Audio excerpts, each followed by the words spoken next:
What up, people? What's good? Salute. Yes, sir. Yo, what's good, everybody? Salute to the tribe. We're hip hop and comics and hip hop. We're a niche channel. We're a niche channel. Reserved for the best. It's super dope. I do sell comics. Check me out on Instagram at @6th_element_comics. Yeah, because comic books are the sixth element of hip hop.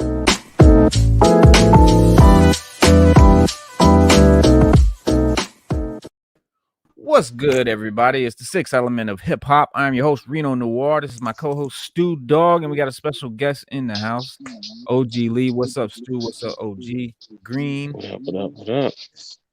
In the building, and shout out Slade Wilson saying peace and everybody to greetings to all who have come.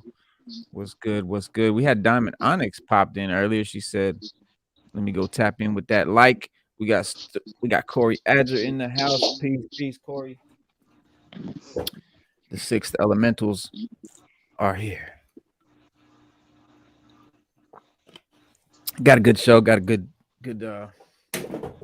some good shows to talk about. We're gonna talk about She-Hulk, which was dope, and Andor, which is next fucking level. We're gonna get into that.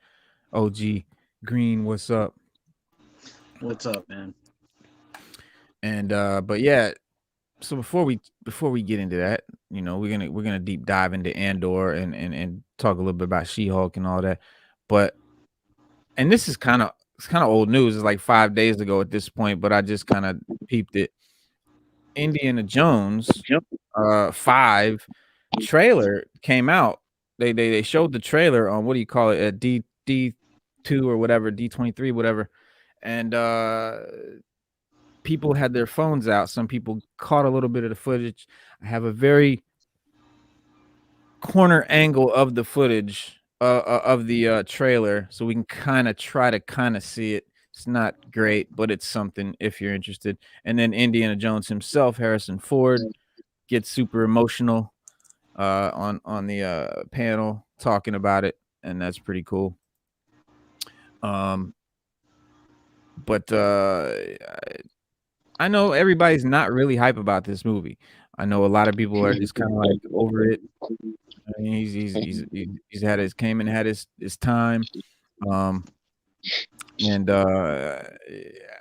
I kind of felt that way on the last movie. It was kind of hard to watch almost because he's like so old, and it's like you can't be jumping and swinging on vines and all of that. And it's like, you know, but I don't know. What do y'all think? I think the last movie, just the plot of the last movie just left a sour taste in everybody's mouth. It was about aliens. I mean, like, it just, you know, the way it ended, and a lot of people just wasn't feeling it. And it just was like, wow, like, that's what we got. Like, you know, when the other movies were like, one movie's a prequel, the other movie was really, really good, and the last one was just, it was. The last one was the Crystal Skulls, right? Yeah, that was the very last one. But the first three, they all made sense. They were good. You can tell he aged with each one, but the last one, I don't know. It was his age, and it was also just the plot, the story, the alien thing. A lot of people just wasn't digging that. Yeah, it was a little bit not very Indiana Jones. It was bizarre. Yeah, it was a bizarre Indiana Jones movie. Like it's a trip because like I'm into like UFOs and stuff like that. Yeah, absolutely. And like specifically the crystal skulls, that's something that's always fascinated me. Like that's a real thing. If people don't know, the crystal skulls are a real phenomenon, whatever, unexplainable thing. But right, Indiana Jones, the character to me though, like he doesn't, because that was what, like in the 50s, right? It took place like in the 50s because Shia LaBeouf was like a greaser and stuff, right? Yeah. He was, like, yeah. Indiana Jones, the character himself, belongs in the 40s. You know what I mean? Like, I get it, time goes on and stuff, but he's a fictional character. He could be in 1942 for 10 movies. You know what I mean? Like, right. He belongs more in that era to me. Like, it was a character that I liked. in a movie about stuff I like, but it Right. didn't mesh well. Like it just Yeah, because I, I don't know. that's not always the recipe. Just because it's a bunch of stuff you like put together does Yeah, not make it good. and Yeah. I like Shia LaBeouf and just his character in that movie too. To me, was weird, and him being his son, like it was. I don't know. It was just I don't know, man. It was just weird. Like I've only Yeah. seen the movie one full time. Like that's the only Indiana Jones movie that I watched it, and it was like I'm good. You know what I'm saying? Like the others I've seen, like every time they're on, I'll trip on them or whatever. But Right. that movie was Yeah. just, and yeah, and like how Stu said too, the ending was just I don't know, man. Well, this is like the era of the reboot, and so I'm kind of hoping that they've, I don't know, perfected something or figured something out. And it's wishful thinking for sure, but I don't know, man. There's something kind of cool about the way that they're promoting this movie, and maybe it's all in the cool posters and promotions and shit like that, and imagery. Because I haven't seen the trailer. I mean, I got that little clip. I haven't watched it yet. I'm gonna show it here in a second. I haven't even seen it, so I don't know what it's gonna look like or how good it is or what we're gonna actually see from it. But I think this is like the little poster to it or something like that. And so I don't know, it just harkens back to that Tomb Raider style of Indiana Jones. You see him here. He's on like the old rope bridge. He's by himself. He's got you know what I mean? He's dolo. He's on his archaeology mission. And I dig that. So I don't know. Yeah, Let's see. and I don't know if this is true or if it was just a rumor, but I've heard it so much that they de-aged him for the movie. Uh-huh. Well, So to what, like 70? You know what I mean? yeah, I mean, if they did, it's not gonna do a whole lot. I get it, or I would get it if it was like how they did in Ant-Man, right? How Yeah, they de-aged Michael Doug. You know what I mean? For the beginning part, but then later we see how old he is. yeah. If they do it for that, like maybe do it like a flashback or something, like it would make sense, But Well, if they remember do it just in the movie to make him not look his age, like come on. the whole movie, yeah, they did that with De Niro. I think De Niro in that movie that he just did, the Irishman. He was Yeah, yeah. young the whole thing. But yeah, so I don't know how they're gonna do it. I did dig the idea of the son taking over because now Indy's old. I like the idea of a son taking over. I don't know. Again, that changes the era, like you said, and I never really thought about that. That changes it to the 50s and even going into the 60s as the kid gets older. So kind of loses its whatever. But I don't know. Let's see what this. I know, right? Let's see what this footage looks like here. Well, first, this is Indiana Jones. This is the panel at the D23 right here, and them talking about it. So let's run that as a little 3-minute spot here.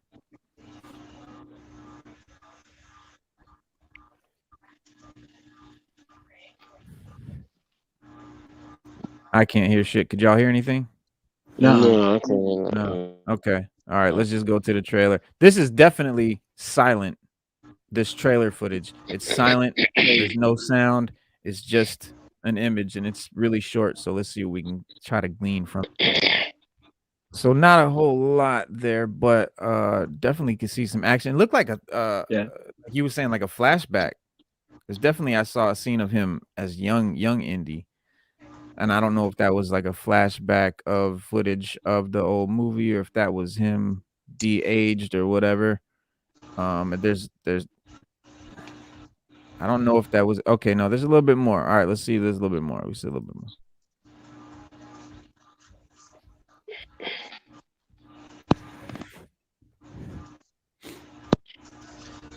Not that we have any problem with aliens and spaceships, by any means. We big sci-fi heads. Don't get me wrong. Peace, Herbert. What's good?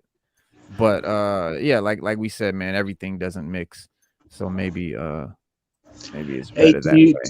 do you think this will be like an older story, like between 3 and 4?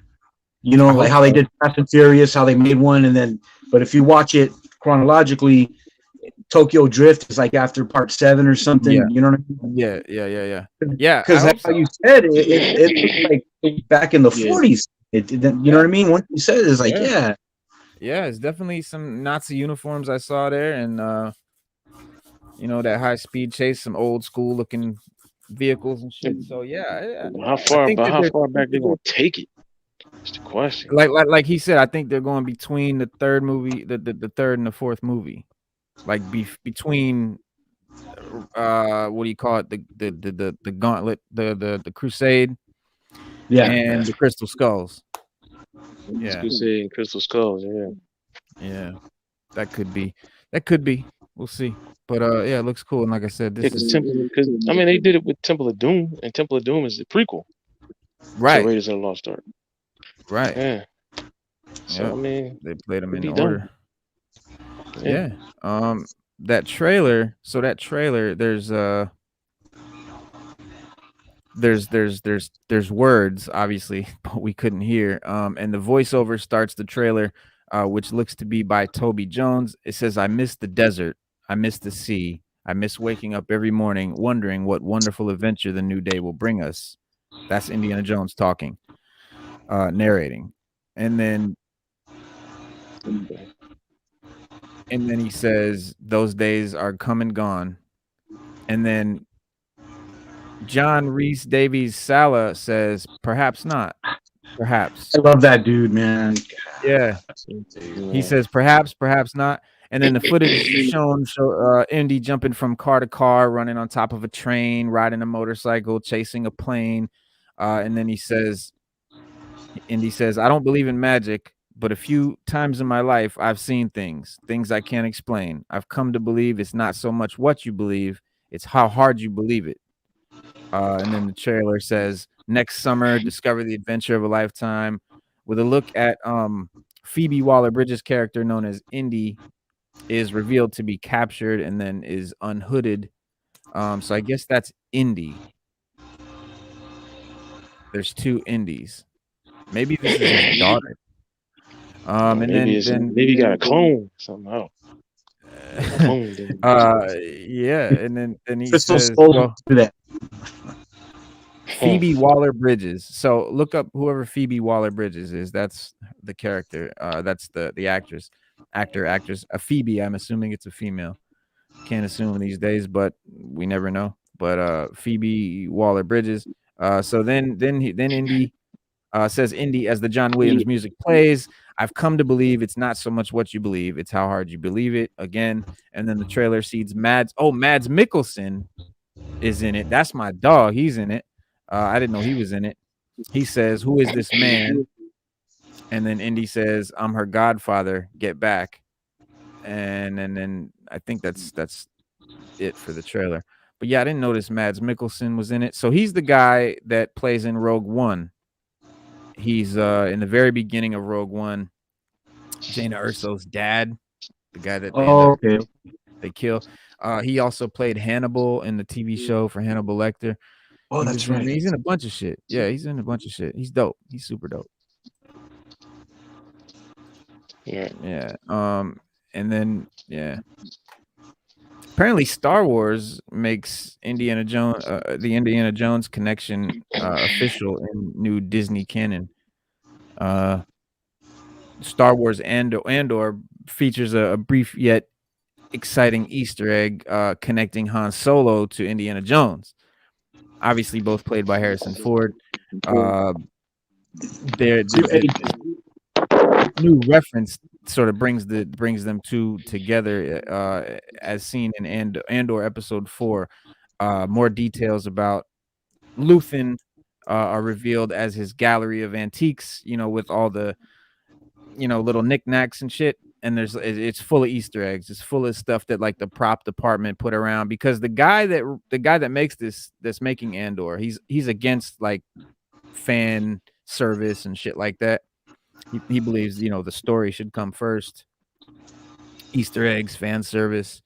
He doesn't like really waste time with it. So all this shit was like, yeah, but the obviously the people making the props and stuff, they're making stuff and putting stuff just in the background that only like fans and shit are, really real fans are gonna, really peep.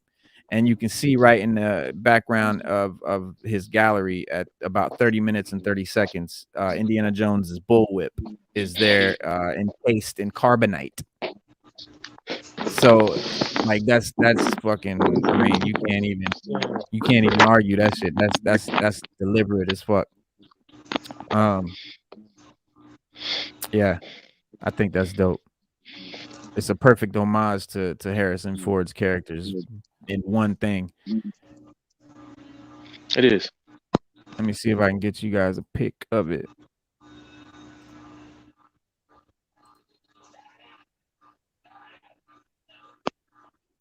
Talk amongst yourselves. They did. Hey, they did that in the comics too. The Star Wars comics. I think Right. I'm not positive if it was Han and Chewie, but they go to a planet or something, and there's two skeletal remains, and one has a fedora, and the other one is a child, like short round. Yeah. They Yeah. like they acknowledge it in the comic, like kind of, you know what I mean? But to me, I always thought that was cool. It was a little homage to that. Hell yeah. That's the bullwhip right there in the middle of the carbonite freeze. Huh. It's pretty dope. Speaking of Andor, yeah, we're gonna get to Andor in a minute. But first let's cover some She-Hulk action. I assume everyone saw the episode. Mm-hmm. Oh yes, sir. Oh, hey, I'm gonna be one of those people right now. I don't like the girl they picked because she's Canadian, and Jennifer's not Canadian in the comics. Boo! Oh my god. Well, yeah, Hey, yeah. I think the show is cool, man. I think it's cool. I like it. Yeah, bro. It is cool. It's a fun show, man. Like, but it does leave you like with Abomination and stuff like that. Like there are like some things that are real intriguing. Like I still don't know if he's really like a good dude. You know what I mean? Or is this part of some big master plan to where he's really gonna flip the script and just be a bad guy? You know what I mean?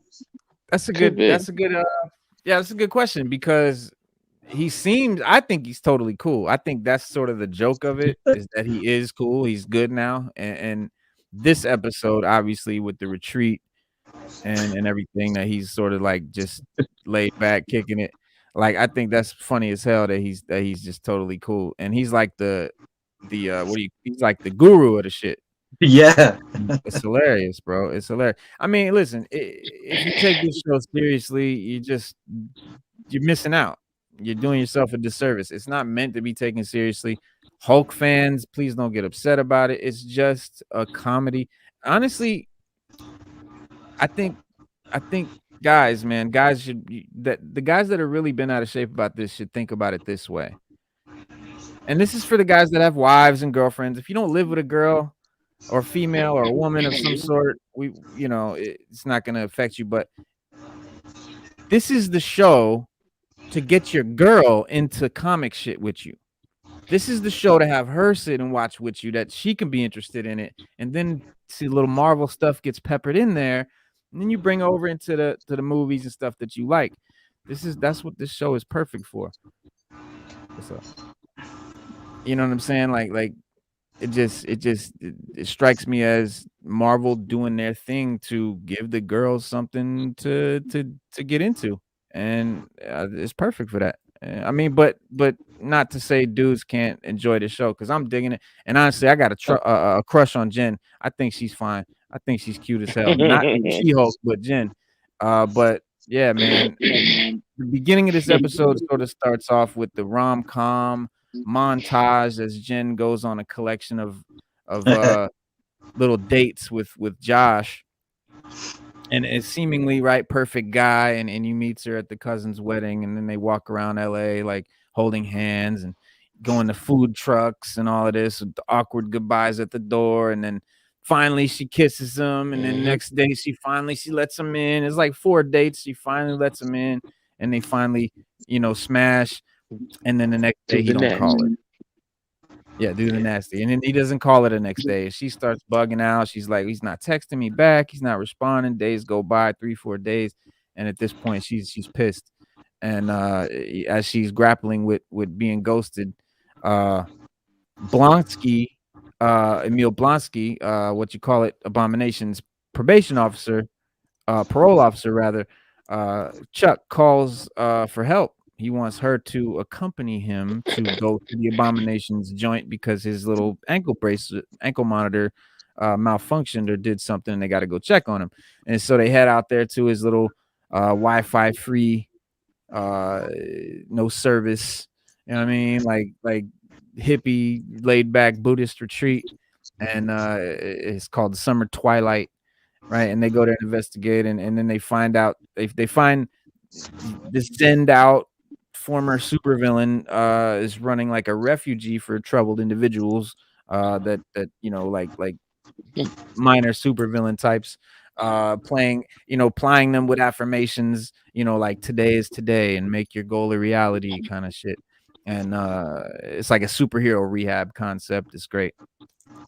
And then we got Tim Roth completely sells it as Blonsky. He kills it.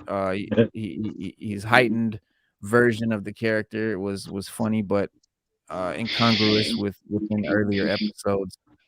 Yet here, I think he works perfectly. Set in a location that's just as weird as he is. You know what I mean? Like it just, Right. and then the side characters, uh, come in. You got Man Bull runs in. He's like a matador, and he's got like the Man Bull, and they're bugging out, and then they're beating each other up, and then you got the vampire guy who comes in, Dude, but they're all like D-list Yeah. Marvel. You know what I Porcupine. mean? Yeah, people you never heard of, and but yeah, you know what I'm saying, and where this all could have been superficial dressing, She-Hulk digs deeper. I think Jen initially resists any help, but she finds herself in the center of this therapy session that this little group session, and she's pouring her heart out about her dual identity and the shit she's dealing with, and it's painful and powerful, and I think Tatiana Maslany proves that she's perfect for this role. I can't see anyone else playing Jen. Like yeah. she totally nails it. Um, and then the show goes on, and she's like vulnerable, or insecurities, and are coming out, and but I think she's becoming one of the MCU's most fleshed out new characters. I can't wait to see her impact when she teams up with the Avengers. You know what I'm saying? Like she pops in for like a quick cameo, comes in and smashes something. Because we know her, and it's like I talk about all the time, man. It's all about caring about the characters and making people care about the character. If you don't care about the character, right, there's nothing holding you in. There's nothing making you interested. There's no stakes. So yeah, I think she's very well developed. And Yeah. and this episode, the tones and everything switch, and it works well, and the writers cutting the dramatic tension with just the right amount of humor. It's not Taika Waititi slapstick goofy. It's just funny, but just in the right, you know what I mean? Like Right. Not trying to be. yeah. And uh the altercation between the different genres is a particular strength of this episode. It's called The Retreat, which cohesively mixes the rom-com, the thriller, the comedy, but without feeling forced, and a lot of that's down to the music. In the final moments, we got Jen going from vibing to Dua Lipa to sharp cut to 3 days earlier, and then suddenly we're in thriller territory, and Josh takes a photo of her sleeping, and he's stealing her info out of her phone That's and all. shit, and then Yeah. hold on. Which I figured. I was like, man, it's gotta be something up with Dex, what dude. up, man? We live right now. What's good? You know what Because time it is, man. I was like, the way he came in, Like, it just didn't seem right from the wedding. Like he was I like, sent "Oh, it from I want to Yahoo. That talk You to when sent it it. first you." Here you go. Here I come. Yeah, I'll it send it didn't to it seem you. right. was too perfect, like too perfect for Right, him to meet her, man. Like, right. And the way he came on, I was like, "Oh, I just wanted to talk to you, and hoping you say yeah." And he stuck with it the whole time. So yeah, you knew it was something up, or you had a feeling. You would have a feeling because that's how he presented himself. yep. Yep. Yep. I'm trying to get Dex the link here. Yeah, but it was a good episode, man. The Yeah, it way was. Hey, they what and the about way dude that had all them divorces? that yo, bro, that was super funny. Hey, that Uh, dude is from Great Lakes Avengers. That character, that's the real character from the books. That guy, Mister Immortal or whatever his name was on the show. yeah, That's his power. If he when he dies, he comes back to life. But like Oh yeah. if you fight him and if you break his arm will heal in like 6 months, like a regular broken arm. Like, but his only thing is regeneration of after death. But and he feels all that pain too. Like you bust him in the head with the bottle, he's gonna feel it, man. But that Hell guy's yeah. from Great Lakes Avengers, man. Great Most Lakes. weird book ever made. Yeah, yeah, yeah. But the abomination thing we was talking about is I think that's hilarious. Um Hey, one of do, the do you think things the main person behind everything is the leader from Norton Hulk? Mhm. are you saying that you heard that? No, I'm asking if you think that. I think it is. Oh, yeah. Yeah, that would be I whoever it because is. Yeah, it's King I Hulk or rewatched that movie. That movie I rewatched it like last week, and I still like that movie. It still holds up to me. I mean, like Yeah, good me movie and too. stuff. And It is. it's a serious movie. You know what I mean? It's a whole movie. You know, like it's we watch the everything that happens in it. It's not goofy or nothing like that. you But I talking about the feel one like with Ed Norton, right? yeah. Yeah, yeah, yeah. But the dude that falls and he gets the blood in his skull, That's the Mister Gray. leader. Yeah.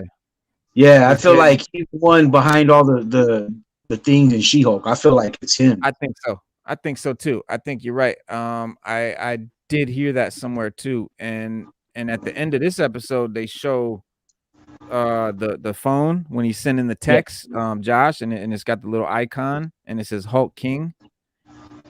And I Mm, believe it was like a green head with like a brain too. mm. Oh, see, So I didn't even trip.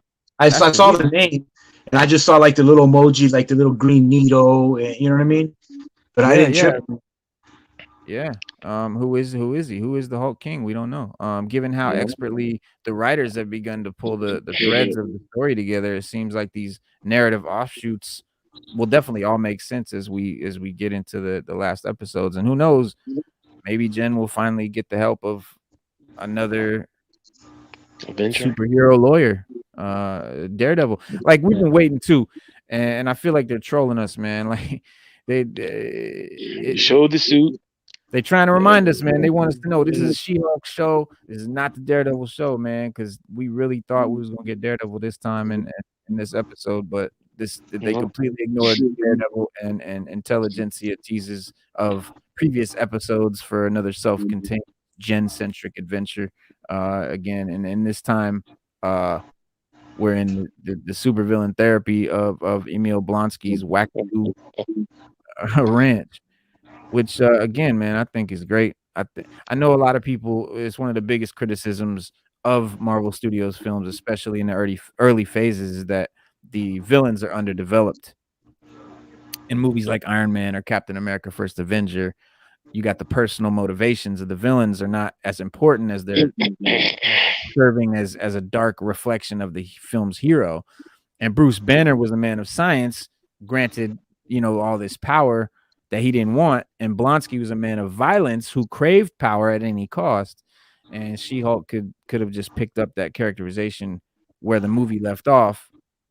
In fact, Blonsky's evil machinations would have helped make the villain a more complex character retroactively.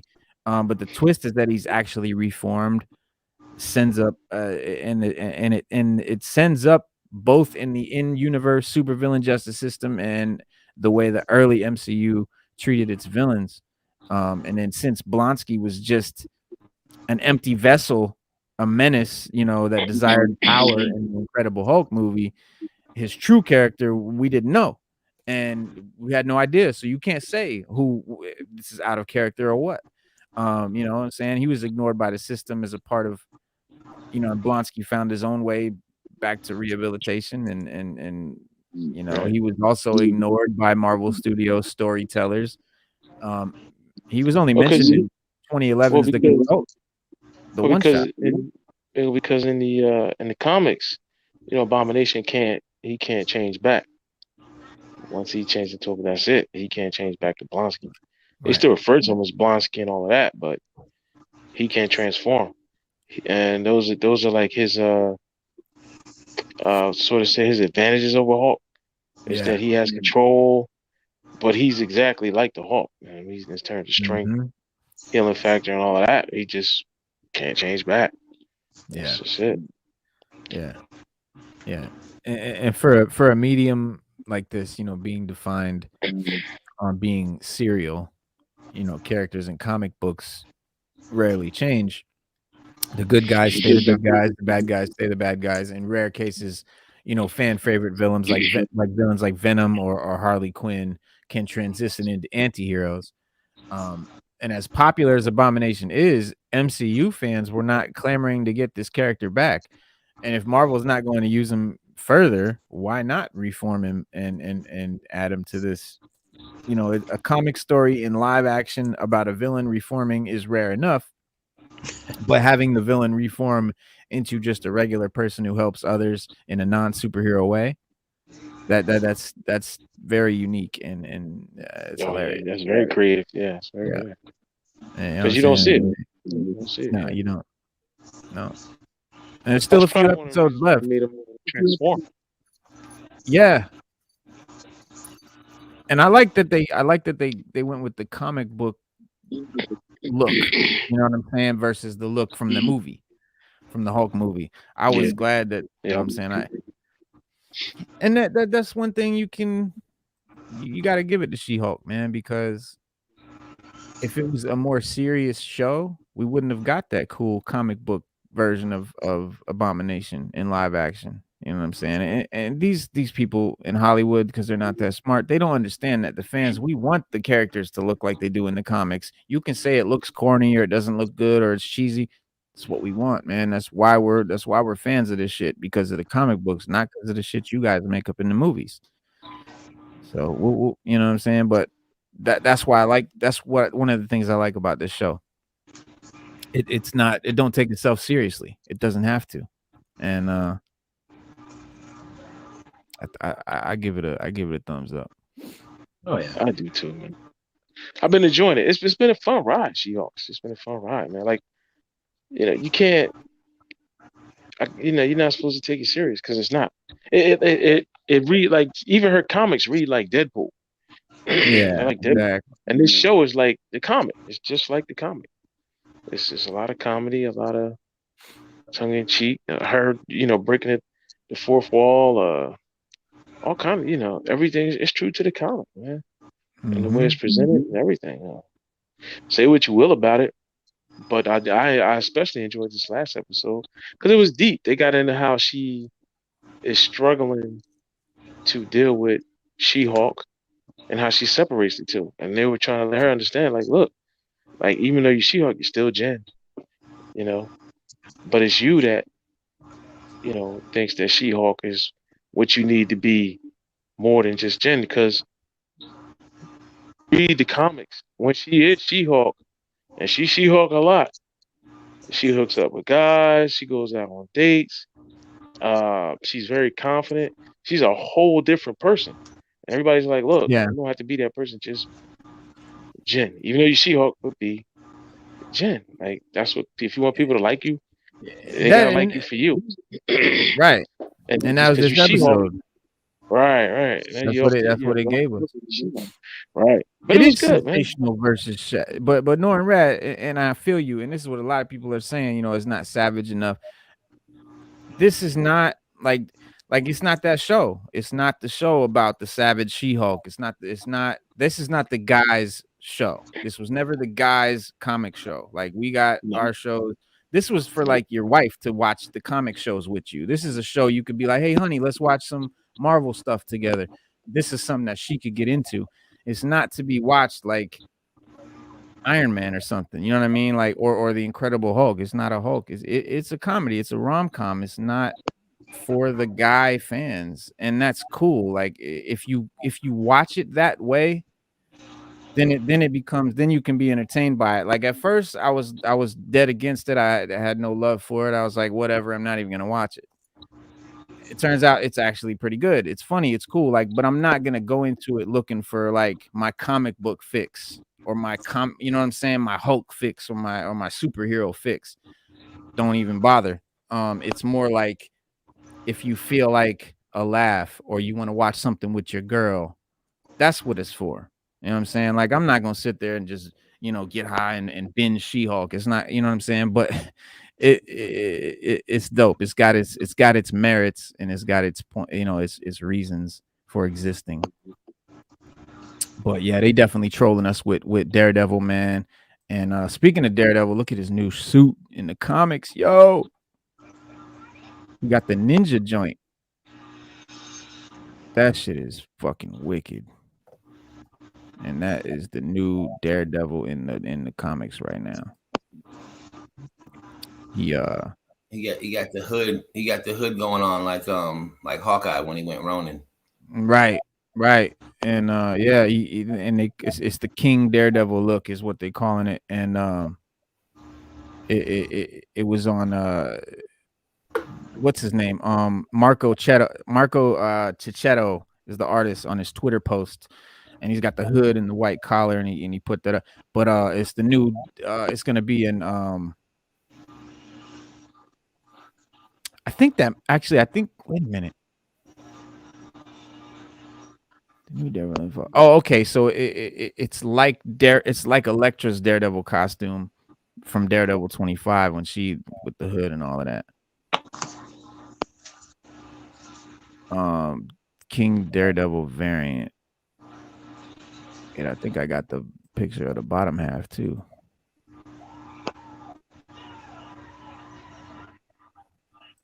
Oh no, I don't. I don't remember Daredevil having that costume.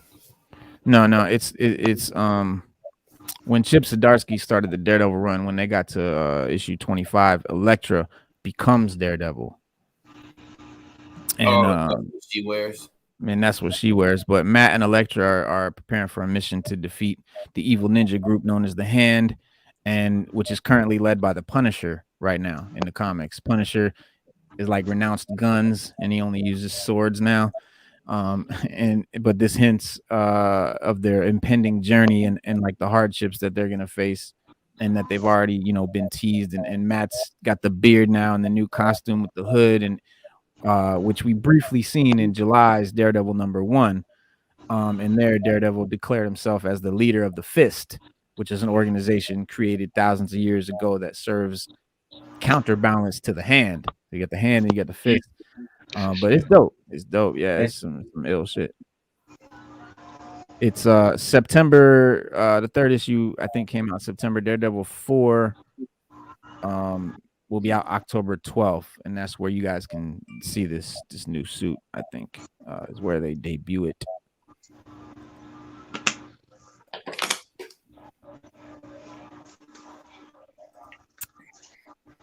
Oh, y'all OG.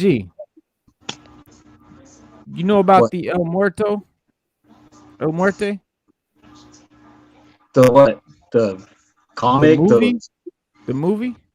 Nuh-uh. So El Muerto is this obscure character that he wears the luchador mask and all of that. He was in he's like a Spider-Man character. He's in like He's from Marvel? Yeah, he's in like 2 comics ever. And but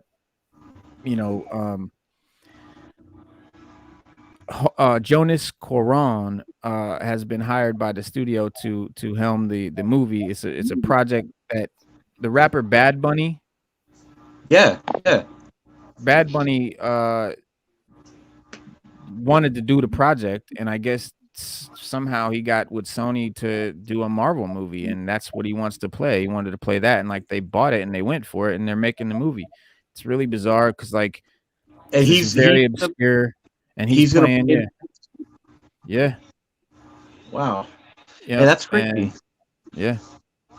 Gareth Dune Alcocer has been confirmed to be penning the script, and he just worked on DC's Blue Beetle film. And then, Time Reyes. Yeah. yeah, bro, that shit's Move. Smart move. yep. Um, Mm. Blue Beetles and got that's a the first Latino fronted DCEU. Yeah, Blue Beetles got a joint. Yeah, yeah, but El Muerto is notable for being the first Marvel feature to include a Latino leading superhero. And while all this might sound pretty positive, El Muerto has long Doctor been the Strange. subject of. Sorry, Doctor Strange. Multiverse of Madness. America Chavez. what about it? She was the first Latino. Oh, that I guess that is that? no, that they're the star of the movie, the lead character, and it's their movie. Oh, okay, I guess. You know that they're giving. Yeah, I mean, yeah, America Chavez is the first character in there, but they're just saying this is the first. What they say? The leading. Yeah, yeah. I guess. Yeah, the way they worded it. In this thing I'm reading, it says that it's the first leading Latino leading superhero, but yeah, you could say Chavez was a leading character in that movie. But I get it because that was a Doctor Strange movie, and this is Right. Homeboy movie. I get it, but Yeah, I mean, it's called El Muerto. It's about him. It's he's the name of the movie. He's the main character. But this character has been the subject of mockery from fans due to the obscurity of the character making this movie. He's been in 3 comic book appearances total. That's it. And the decision to give this guy a movie came from Bad Bunny. Because Sony wanted to work with him again after his acting debut in Bullet Train, and I guess was good. yeah, and we'll see, but it's bizarre, man. I can't wait to see what they do with that. It's very interesting. What's going on with my man Kanye, man? Kanye need to take his meds, man. What's going on with him, man? Let me take see. your meds. Take your That's meds. what happens when you. That's what happens when you don't take your medication. You do weird stuff. You make weird looking shoes. yeah, you damn sure do. You know what I mean? But Yeah, he bugging. Yeah, Kanye's just. And he keeps saying he want his wife back. I want my wife back. I want my wife back. Yeah, that ain't happening. Yeah, he bugging. Yeah, he got the Ricky Williams look right there. Word. He's facing the repercussions of harsh critiques for his most recent attention-seeking antics in fashion after having models strut with White Lives Matter T-shirts during his Yeezy show in Paris on Monday. Leaders in the fashion world are heavily criticized and slammed him for his ill-executed attempt at sending a message about race. West, for his part, has doubled down on his Candace Owens endorsed fashion statement. Dex, I know you love that. And weaponized by his social media to 1, say that Black Lives Matter was a scam, and 2, attack Vogue editor Gabriella Kefa Johnson, who described his White Lives Matter show as an incredibly irresponsible and dangerous act. Blame the CEO of LVMH for the death of his alleged best friend, Virgil Abloh. In other words, he's backed his nonsense-built Yeezy line with even more nonsense. Yeah, they said the T-shirts this man conceived, produced, and shared with the world are pure violence. There's no excuse. There's no art there. What do y'all think about that? White Lives Matter. Hey, I gotta dip out. I gotta go pick my neighbor up. Oh, okay. You coming back? Yeah. Well, how long you gonna be on? We're gonna do the Andor thing now. Shit. I'm gonna try to hurry. He just got out of his appointment, so I'm gonna go pick him up. All right. How long? Fuck. Probably like 20 minutes. All right. I'll wait. Yeah, we'll do the Andor when you come back. You Yeah, talking about a Kanye. man who was walking around with a MAGA hat on. This is true. And then he tried to run for president, bust out crying on stage, showed up with a bulletproof vest on. Said slavery was a Talking about, choice. say, yeah, I mean, Kanye Well, on medicine, man. We know, man. We know Kanye on medicine. like really me. Oh, go ahead. Yeah, we know Kanye on medicine, man. We know, man. So we kind of excuse the stuff he says and does because we know when he does it, he ain't on his meds. I was watching an interview with his wife, her ex-wife, and she said when they were together, she said we moved 6 times in like 2 years. And she was like, the kids are getting older, and she said he'd just jump up and be like, oh, let's move to Paris. Mm-hmm. So she On said some when the kids were bipolar younger, shit. right? Yeah, she said when the Yeah. kids were younger, I was like, all right, skip it.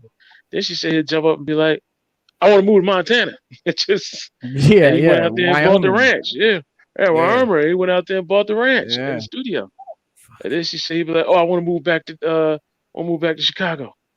And then he went back there and bought the house that he grew up in. Yeah. So it's just we know Kanye's sick, man. Somebody Well, talk to him. Get the meds in him, man. Get the meds in him. Medication works. That's all. well, this is my thoughts on it. First of all, I don't really understand why it got so much attention. If we can have T-shirts that say Black Lives Matter and stop Asian hate and Irish pride and stuff like that, nobody say anything about it. When somebody say White Lives Matter or All Lives Matter, um, I don't see how that's a problem. I also encourage people to look at. You don't have to look at Jesus. You can look at Martin Luther King or look at Malcolm X. Any of those people today would say that all lives matter. Any of those people today would say Black lives, White lives matter. Jesus would probably wear a different shirt every day of the week because all lives matter. Yeah, we're not gonna get into that right now though. But as far as We're what talking about Kanye being silly. Kanye and what Kanye and Candace did, again, I don't see what the problem with it is. I don't see how it's so dangerous, anything like that. I think that if we can say Black Lives Matter, they should be allowed to say White Lives Matter. And number one, Black Lives Matter was a scam. That lady raised almost $100 million and didn't do anything about people. She didn't do anything about police brutality. They didn't do anything. The George New subject. We're not doing that. We not doing that. But we do have this Hellraiser movie that we was talking about the other day. Not the Hellraiser movie though, but the guy that made the wait, where is it? What's his name? David Harbour. Oh yeah. So I want to show y'all this trailer real quick called The Santa Claus Violent Night. Santa Claus, your boy from Stranger Things, the sheriff. I think it's a reboot. Yeah. So all right, so we're gonna run the trailer and then well, first of all, what it is, it's Violent Night, which is I think this was a movie from the 80s where there was like a Santa Claus killer or something like that. I seem to remember this from when I was a kid. But it stars Harbor as the real Santa Claus who seems jaded after centuries of delivering presents. He's pissed. He's like, I'm over it. And but when a criminal played by John Leguizamo targets a wealthy family for Christmas, Santa. Okay, this is not what this is like Die Hard. That's what this is. This is like Die Hard, bro. But Santa. So Santa comes in. He's gonna save the day on some Bruce Willis. Got a candy cane lit in his mouth like a cigar type shit. All right, here we go. Let's run the trailer. Here we go.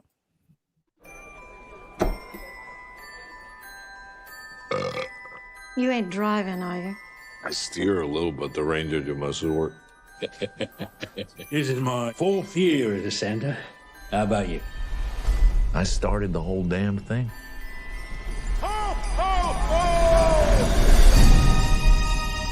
It's Christmas! We decided that you could have one gift. Early. What is it? That is a direct hotline to Santa Claus himself. I can talk to Santa. All right, revelers. Welcome to your worst Christmas ever. Let's go!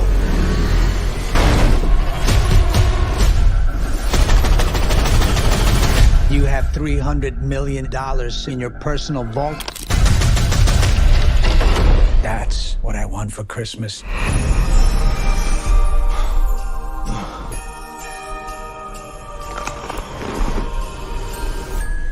I don't want any trouble, okay? Someone's gonna scooch up that chimney.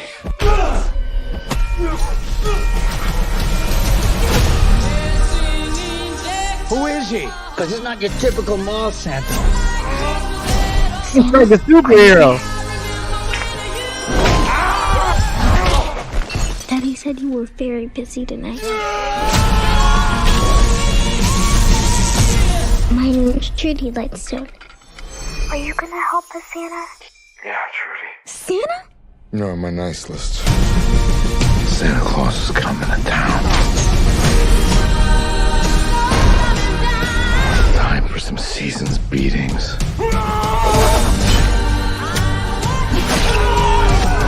Who the hell are you? Boss, what if he really is the real? No such thing as Santa. These bad men, they're all on my naughty list. Naughty. That's naughty! And what do you do to the naughty ones? I give them a lump of coal. Where is it? I gotta watch. I believe in you, Santa.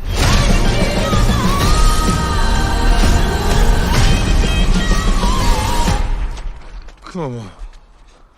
Which one of you did that? Prancer? So unprofessional.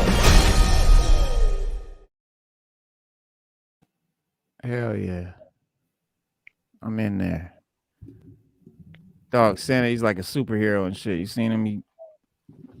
He had like a bag of what was his like your boy Cloak. Yeah. Like a bag of holding. Yeah, that shit's hilarious. Yeah, it's like a new version of Die Hard. Because Die Hard is the best Christmas movie ever. Best Christmas movie ever. I mean, look, that was their home vault. The shit looked like an X-Men vault. And who keeps $300 million in their home vault? But yes, that's hilarious. But the premise is he's always plays the grizzled role, David Harbour.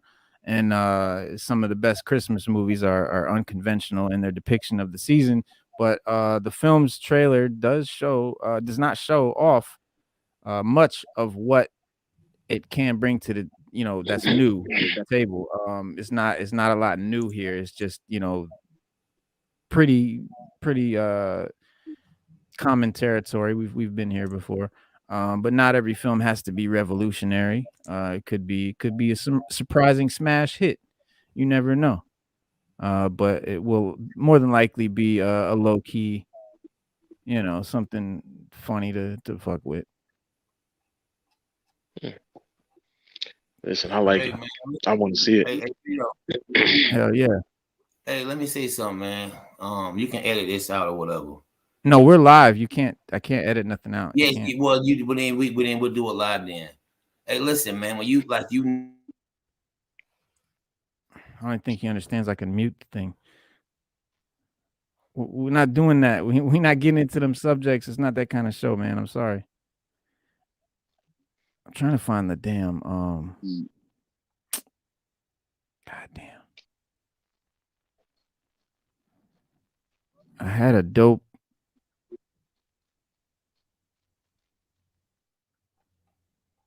Damn, where did I put that shit?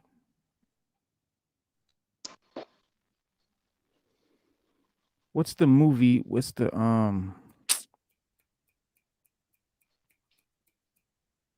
Oh, Blue's Clues got a movie coming out too. Blue's Clues. Oh Lord. Yeah, remember You that think shit? we're gonna have a Coco Melon movie? The guy that played Blue's Clues is coming back, I guess. Where is fucking this thing? You mean what's the dude? Yeah, Steve. Tim, I think his name Steve is Steve. Yeah. Byrne. Yeah, Yeah, how old is he?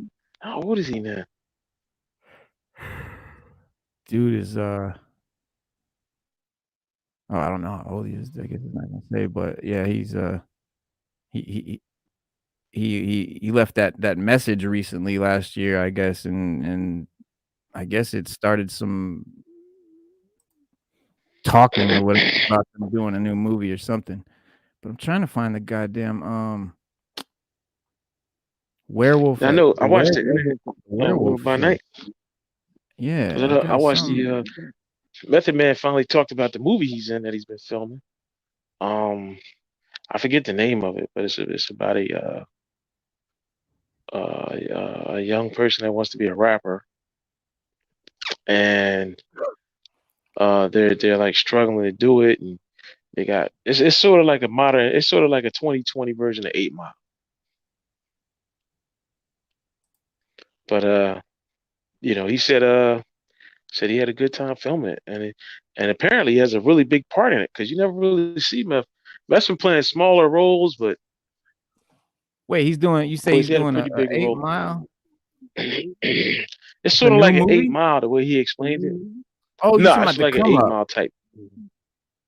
It's Yeah, called the yeah. Come It's Up. sort of like It's an a Eight Mile show. type. Yeah. It's a Yeah, I show that watched the he's interview where he doing was it. talking about it. Yeah. Yeah, so I was like, man. I was like, okay. I was like, all right, Meth. So apparently he has a bigger role in than I thought, because normally they have like a small role in, he'll do like a cameo. But Yeah. the most I've ever seen him in a movie was Concrete Cowboys, where he played the cop. Oh yeah. Well, I mean, he did How High. He did a movie called The Mortician where he was like I didn't see it, but he was like the main character. But yeah, I didn't he's see that, normally man. I seen yeah. the music video, the joint they put on YouTube where he was, I don't know, it was weird, but I know that the song he played to it is dope. With him and Cannabis, that shit is hot. That's fire. But Yeah.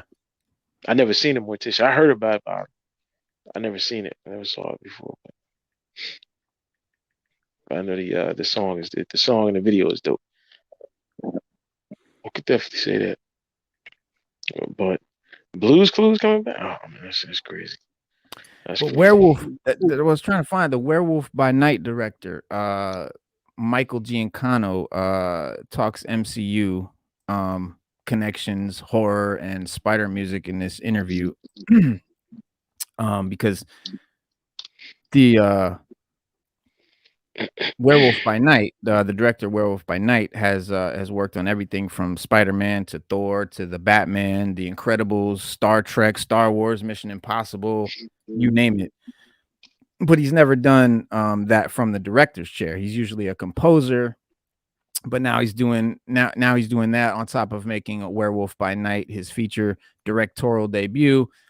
And it introduces not just the title Jack Russell, Elsa Bloodstone, and Man Thing into the MCU. It opens up a whole new world of monsters, monster hunting, you know what I'm saying? All that kind of shit in the same universe with Spider-Man, Thor, Guardians of the Galaxy, everybody else. So it's all the same universe, but it's like, monster stuff. And obviously we'll see that this Friday on Disney Plus. But yeah,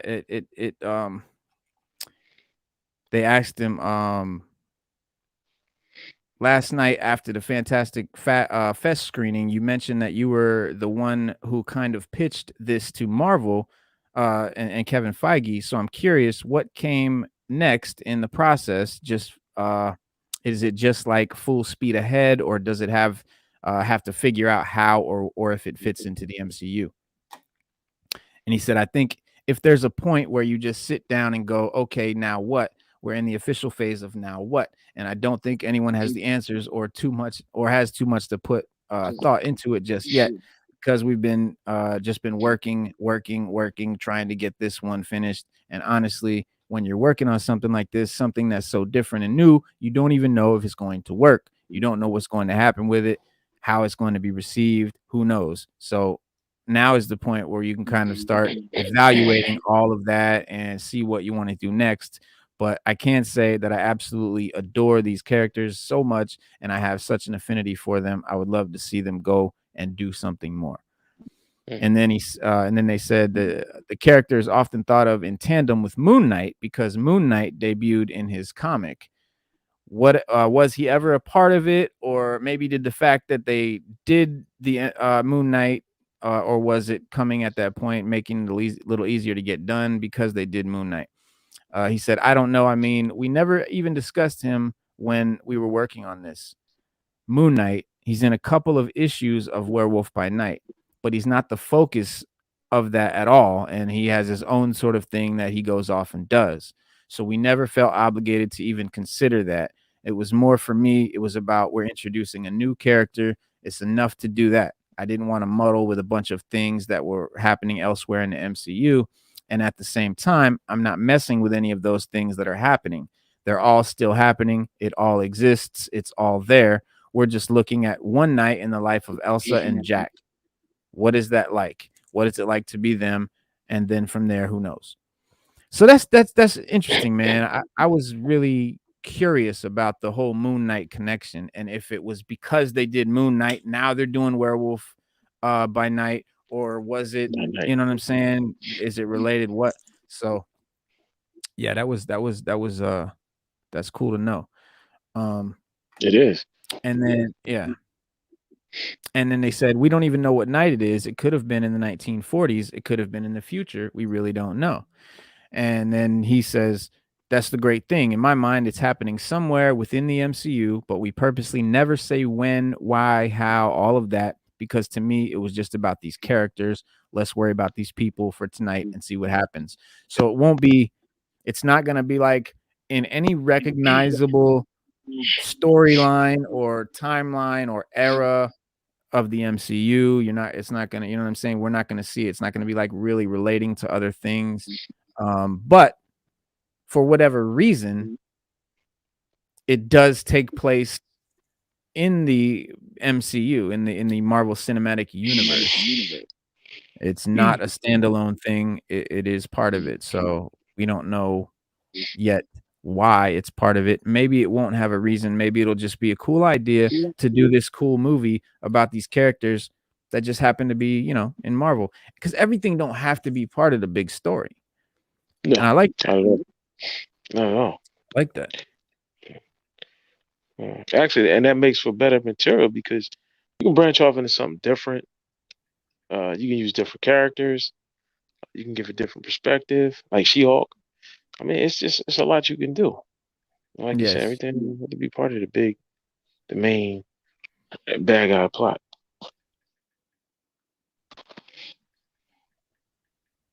Well, yeah, and then so much of this film is obviously an homage to monster movies of the past. They said, was there ever a decision to maybe extend that to the action or filmmaking, maybe even have the camera be a little bit more locked off like it was back then?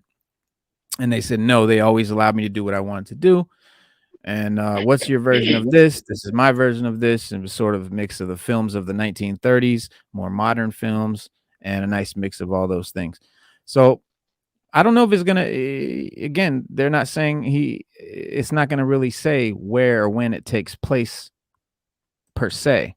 But one of the cool things is Man Thing is gonna be in the movie, and I think that's dope too. And Kevin Feige added pressure to the director over the Man Thing debut.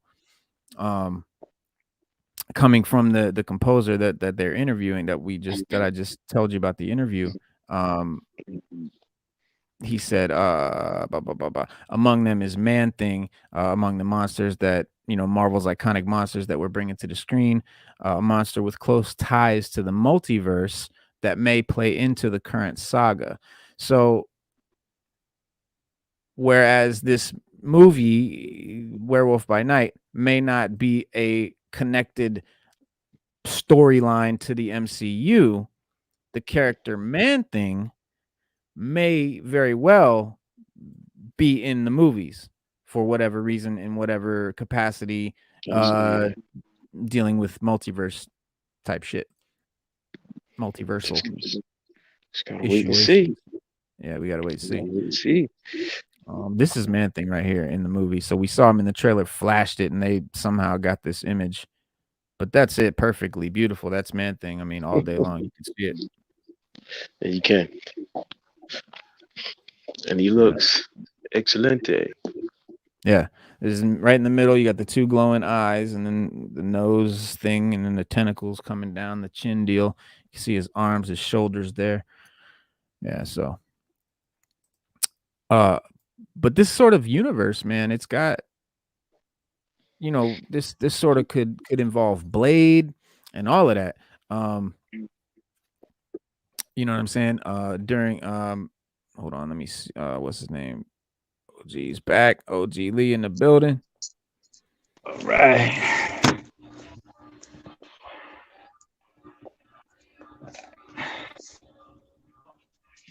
Kind of warm out there.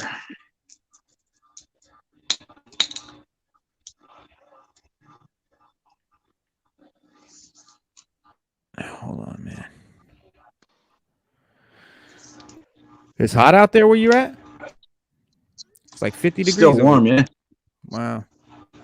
We still got like a couple of days of 90 coming, like 95 and shit.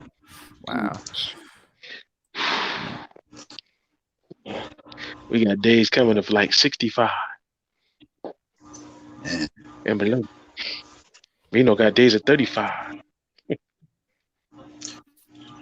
Sounds like yet another director that wants to ignore the source material and do it his way.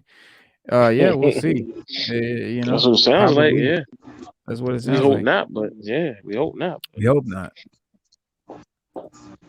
We hope not.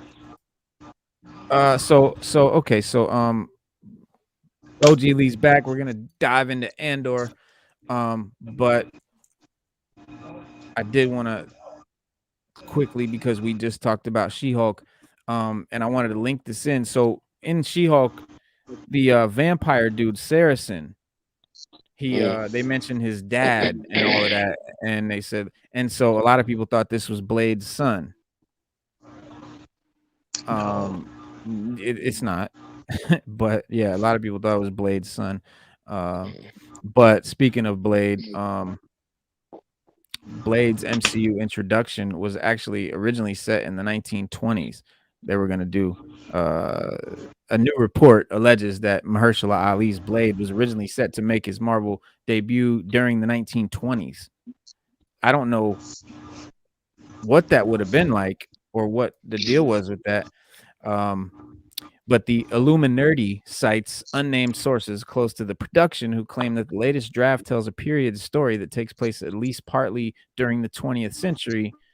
These same sources also indicated that the Blade reboot could potentially feature other time periods as well, and added that the script includes European vampires. Marvel Studios has yet to publicly comment on Blade's supposed 1920 setting, which means this report should be taken with a grain of salt. But that could have been really cool.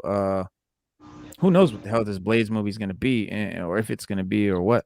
I don't even know. But that would have been pretty dope. But yeah, I don't know. Is this movie in trouble? Is the Blade reboot in trouble? The supposed script problems represent just one of the production issues. The movie recently lost its director, who stepped down in September. And then Marvel Studios didn't elaborate on the reason for, why he left the director's chair.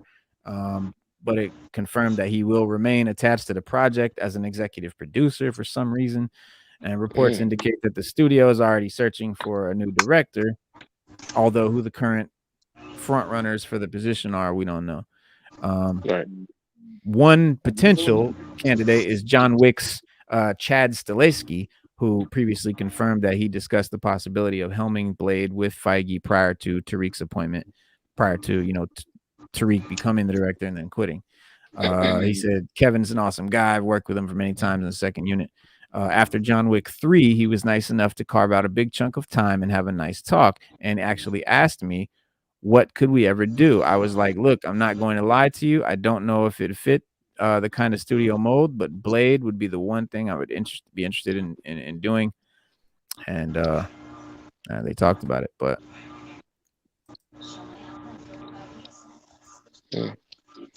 Now, is Blade still on track to? Do we got a release date for Blade or anything like that? no, that's what I'm saying. Don't basically, yeah. I don't know. I heard the movie was put on the shelf for now and some other stuff. So I don't know. Maybe it's because of the director, But I don't know. But this was like months ago. A lot of fans were upset when they found out that it was going to be PG-13, and which would be horrible. Why, you know what I'm saying? But who knows? But while there won't be, geysers of blood spraying out on the screen every time, they fight or whatever, it's not as if it needs to be a hard R in order to be a successful movie. But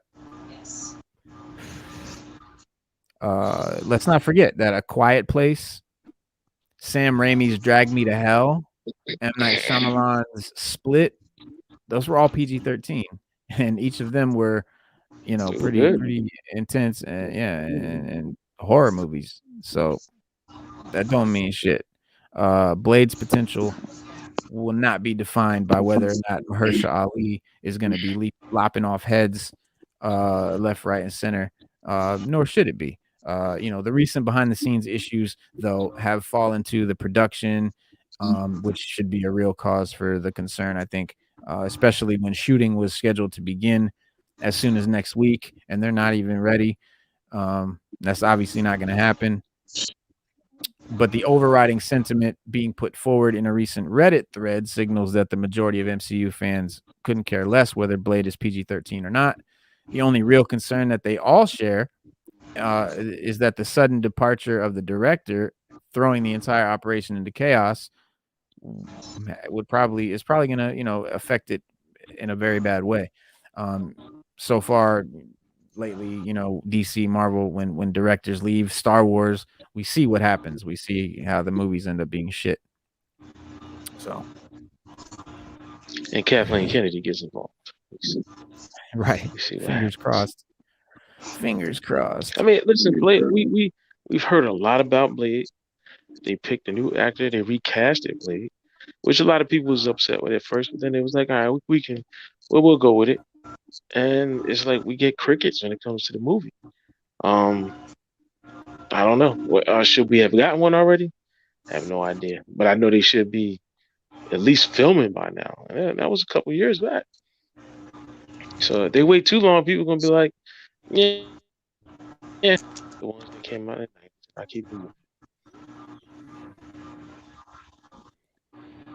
because it's just gonna cause that people not to care. That's just all it's gonna do. But I am excited to see Blade, a new Blade movie. See what that's all about. Or maybe even get Midnight Suns.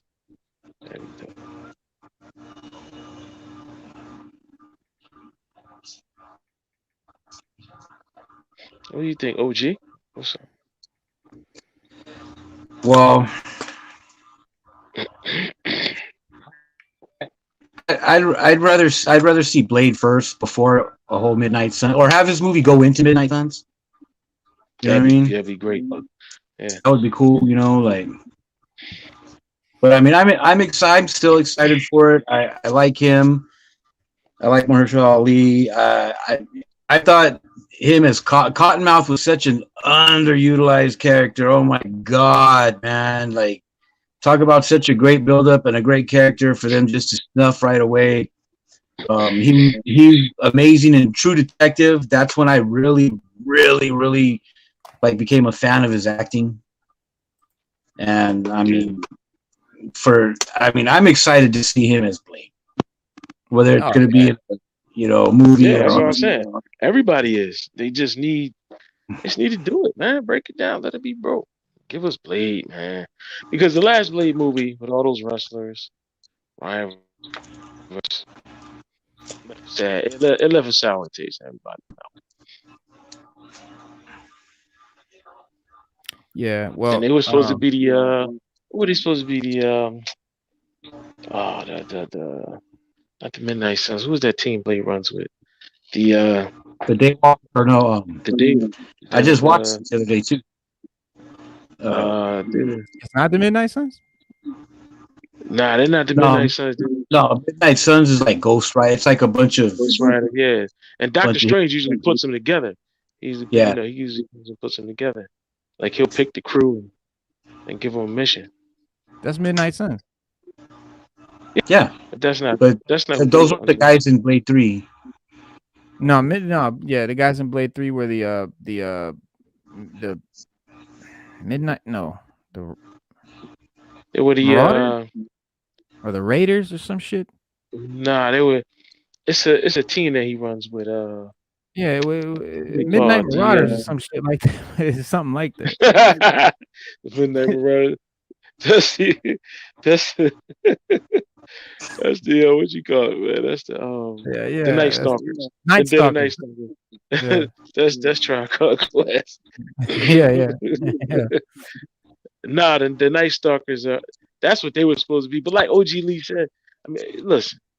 I mean, OG Green was saying like, you could have made the last Blade movie go in the Night Stalkers, or you could, you know what I mean, or just give us that from the grip, like change Blade's doing his thing, he's with the Night Stalkers, and you could have did a. I mean, that last movie was just bad. Yeah, that's right. They got slicked his voice in Eternals. Yeah, Mahershala's voice is in there as Blade. So is it? Yeah. Oh yeah. Get out! I gotta read. Mm-hmm. I think it's in the after credit scene. I'm not sure. I haven't finished Eternal. I didn't get through Eternals yet. I still I just haven't. No particular reason. I just haven't. But I think it's in if I remember correctly, it's in the what you call it.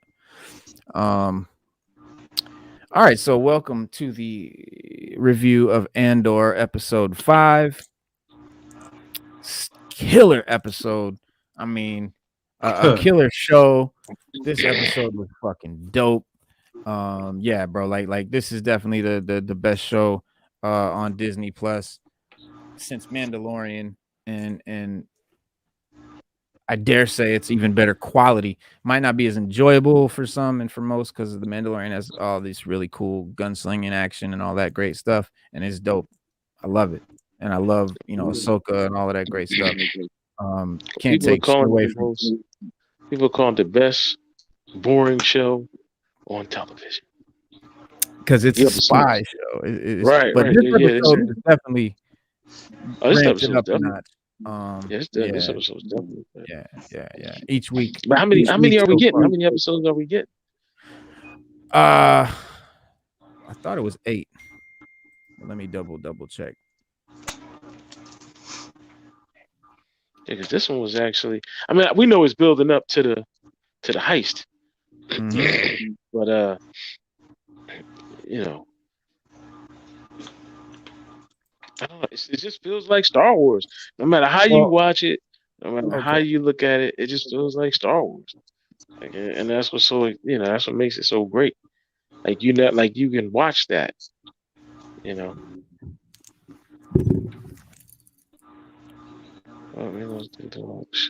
the full screen shirt right there. I'm sporting Loki. let me get Stu up here. Yeah. I'm sporting a Loki joint, man. Loki. Oh, that's fresh. That's dope. That's hella dope. Shout out to Apis been seen in, man. Shout out. What's good? Yeah, bro. Andor. Yes, this is Each week we Andor's get good, closer man. and closer. Yeah, to finally, To the but heights, yeah. we're getting close. Not. I wasn't gonna say that. I was gonna say to seeing the rebellion created. This is, you know what I'm saying. This is That's the birth of rebellion. it, man. Here, Yeah, this yeah. is the birth of the rebellion, and each episode we're getting closer to like that moment. And with it, the moment when Princess Leia takes the Death Star plans and sends the message to Obi-Wan Kenobi. But Andor is a prequel, and it does fall into the same pitfalls as prequels do, but the tone is really making it feel like something new and special in Star Wars. But I feel like Star Wars to me. I Yeah, mean, it does. It really watching does. it, you got all the British actors. Mhm. It just feels like Star Wars. It It feels feels like like the Star Wars. Star Wars Like when I books. watch it. It feels like the novels. Yeah, That's what it yeah, feels or the like. comics. Yeah, or the Like, or the comics. comics. Yeah, Yeah, yeah, the comic. Yeah, yeah, it that's really does. what it feels like. Because one of the I was talking to a guy about it the other day, and he was like, "Man," he was like, he was like, it's."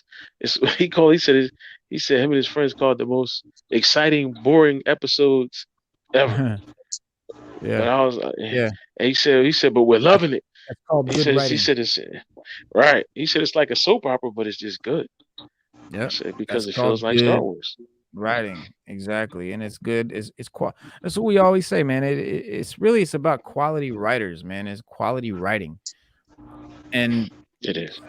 decades ago, whatever I think it was, there was a big writers strike in Hollywood, and it was like this the whole writers guild, like everyone, like they just stopped writing, and movies changed after that, bro. Like movies just were never the same again. Like films just aren't written as good anymore. Because they got back to it, but it just was not the same. Shows, everything. As I you just yeah, noticed that shit. yeah, because you got But millennials, right? right. Well, this And Gen Z Andor and Gen shit X. is this is bringing us back to that good quality, that real good writing shit. And this episode is called "The Axe Forgets," and the title comes from a conversation Cassian has with his teammate Skeen. And Skeen tells Cassian the same old speech about how he hates the Empire and how the one who opposes often forget about the ones being oppressed, who oppresses. But you could say the sort of, this is saying is the sort of foreshadowing of what will come next in the Star Wars original trilogy. You know what I'm saying? A New Hope and all of that. And that theme certainly connects with how the Emperor's confidence in his abilities ends up being his own downfall. Episode 5 keeps being truly an amazing breath of fresh air for this franchise at a whole as a whole. After being victims of shows like Boba Fett and Obi-Wan Kenobi, Andor really feels like a show that is made with love and care and passion for Star Wars. You know what I'm saying? Like it's like a redemption. Like this is how I felt after Mandalorian. This is how I felt the next show should be, like as good. Like I thought it was just gonna be this good. And then we got Boba Fett and Obi-Wan, and it made me think, man, Mandalorian was a fluke. But here we are with Andor, and it's like, okay, it's 2-on-2. It's 2-on-2. The production values are very impressive with this episode. The show reaffirms that it's a mission for them to make this series look as if it were a theatrical experience. The very wide shots. A lot of people don't notice this kind of shit, but very wide lens shots. That gives it the cinematic feel. And if you go back and watch it, even scenes where stuff's taking place here, there's still extra shit on the side of the screen that just gives it that big panoramic wide lens that you see in a theater. And the look is very much in line with Rogue One. You know what I'm saying? And let's hope that when the time comes to deliver in terms of action and storytelling, Andor can stick the landing just like that movie did. It is a big concern that while Andor is definitely a great show, it does have the normal structure of a show that they've got to contend with. And Dan Gilroy, who pens this episode, is undoubtedly a talented writer. There's no doubt about it. However, you can feel that the screenwriter wrote this as if it were a movie and not a TV show. It's almost like he wrote and filmed a long ass movie and then they just cut it into sections and showing it to us a part at a time. versus a full episode, a full episode, a full episode, like start, middle, finish to each episode. It's more like the whole thing is a start and middle and finish, and then they just like cut slices out of it. This is not a complaint. This is not a complaint for me. I know a lot of people find this as an issue. If you're looking at it like an episodic TV show and you want it to be self-contained each episode, this is not your show. If you're like me and you love this new type of storytelling because it's like a 15-hour movie, then this is your show. It's 12 episodes, 12 sections, almost 45 minutes each per se. So it's basically it's like a 10-hour movie. And I love that. I love that shit. And just like last week's episode 5 is an underwhelming way hyping up the final mission until the very end, but not giving us any sort of hint about what's going to happen at all. Teasing is good, but you need something, you know what I'm saying? Something more. And Andor is definitely doing the whole arcs thing by hiring a duo of writers and directors to handle making of an entire mini arc in a couple seconds. The result is that we're getting a series of movies instead of a series consisting of episodes. Episodes 1 through 3 should have been one episode. And it seems like episodes 3 through 6 are going to be that same thing. So it could be like, it's almost like they're 3 episode movies at a time. Like, you know what I'm saying? It's almost like somebody planned to make an hour-long episode show and then it got chopped up. Because that would be better, an hour long. It was what we always say. We're like, give us the hour-long episodes, man. We're like, we really need hour-long episodes. We're used to that. We're HBO guys. We watch HBO shows, Sopranos, Game of Thrones. We're used to hour-long episodes. This 30-minute shit feels like I'm still hungry afterwards. You know what I mean? Right. This should be a binge watch. Like Mando, this should be a binge watch. Yeah, I don't know why they won't. Oh, they just won't just throw it out there. Let us get it. Just let us get them all. Disney's got to drag you on, man. They do. Just like with the cruise. Yeah. They did the shit with Mandalorian, and it was like, but yeah. Once I went back and watched Mandalorian as a binge, just back to back, so much better.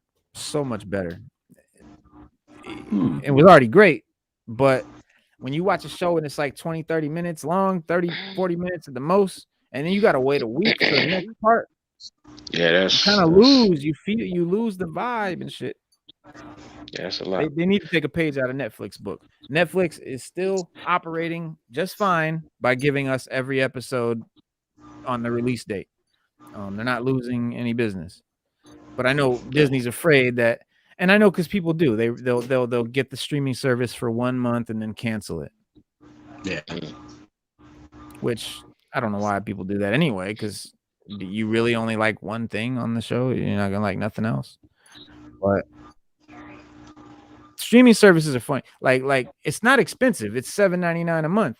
When you compare that to what cable costs, bro, I canceled all my cable. I don't have no cable in my house. All I have is internet because everything I watch is on streaming. And there's even websites that give you live TV, so you don't even need cable anymore. It's just stupid to even bother with cable. It's true. Yeah, but either way, this episode goes deeper into the group, the rebels, the group that's about to steal the entire quarterly pay of an entire Imperial sector. In the grand scheme of things, it doesn't seem like a lot, but it is in fact part of the strategy of death by 1,000 cuts. Like that, we're a rebel team, you know what I'm saying? We're a guerrilla force. We come in, we jab here, we jab there, we come in and do a little, you know what I'm saying, get in and out. And a strategy that is being identified by some members of the Empire. You've got the officer, the blonde lady officer and her little crew. They're noticing this shit. Like they're thinking that they're like, oh, these little things, they seem random, but they're too random to be random. Yeah. They spotting the rebellion before it becomes they're spotting the rebellion before it rebels.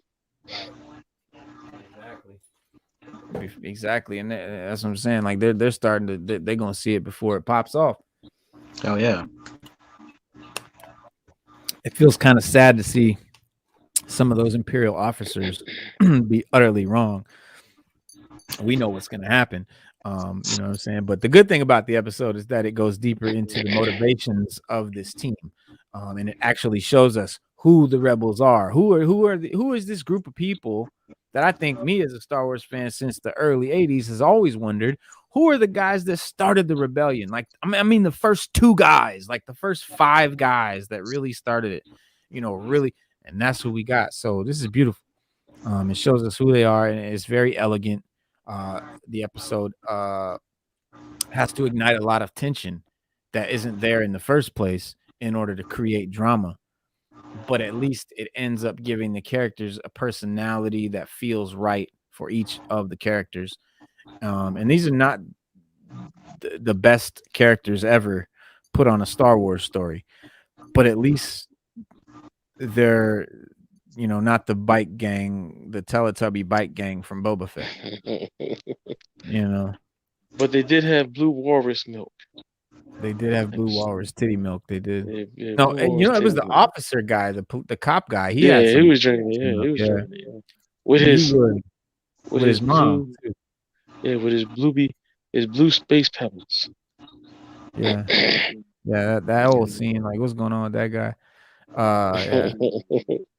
But this episode goes. Well, you know what you know what it is, Reno. He's reflecting on what he did, and they're showing it because, what when he was told to leave it alone, he did. He disobeyed the direct order. What did he do now? What is he? That's what I was trying to figure. What is he? What did he do? All right. First of all, he disobeyed the direct order. He was told to leave it alone, let it go. What, the murder? And he was like, yeah, the murders. He was like, just let it go. Everything. It was like, the guy was like, look, first of all, they were where they weren't supposed to be. We aren't supposed to have we weren't supposed to have a place like that where they were. And we know if they did die, that it probably was them doing something they weren't supposed to be doing. So he was like, so instead of bringing all that up and then bringing heat, because he was telling them how they operate, and he was like, let it go, or it's going to cause more trouble than we want to deal with. So then they flash forward to the guys having a meeting in that little Imperial. And what did the guy tell them? He was like, listen, this is what we do. We don't go by hearsays and what. If something needs to be corrected, we go in strong, we correct it, and that's it. And then he goes in, gets all those people killed, causes all that ruckus over one man. And the guy told him, it's just one dude, just leave it alone. And then what did the guy say? Oh, we're going to leave an Imperial garrison here permanently from now on. Right. Which meant that, the people that were there are now going to be affected by, the Empire for the rest of their natural lives. And the guy should have just left. He lost his rank, his title. He's back home with his mom. He's got to hear her mouth. She had to call in a favor to the uncle. And then all of that, he's looking at a picture of Andor. He's like, damn. But it's not his fault. It's his fault for not following orders. And that's what the thing, and that's what it, because even his mother was saying that to him. Right? Even his mom was like, look, you do kind of don't listen at times when you push things too hard and it's not time to push it. Like, she was just telling him the same thing when he wasn't talking to her.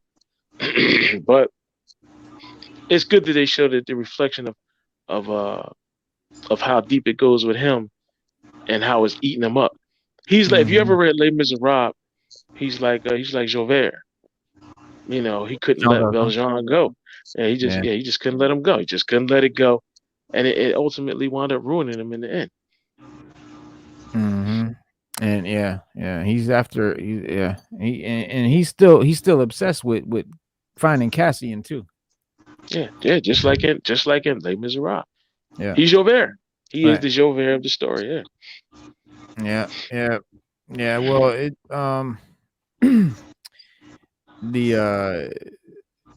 the episode also goes a bit into the life of Mon Mothma, who's a big character in Star Wars. But the character is still completely far away from our main storyline.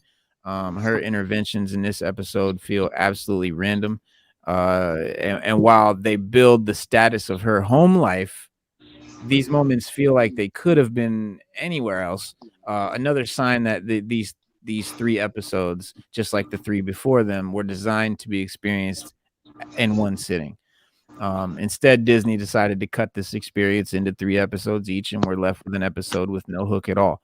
But Andor keeps being great, but we can only hope that the series becomes more cohesive as the story progresses, which I'm absolutely confident that it will. It's 12 episodes, so we're not, there. It's I know we're used to watching Disney Plus shows and thinking, oh, 4 episodes in, the show's almost over. What's going on? But because they only give us 5 to 6 episodes, but this is a whole show. It's actually 12 whole episodes. So, but I don't know, man. You guys, is the team ready for this heist? We got It doesn't seem like it, man. It really don't. yeah.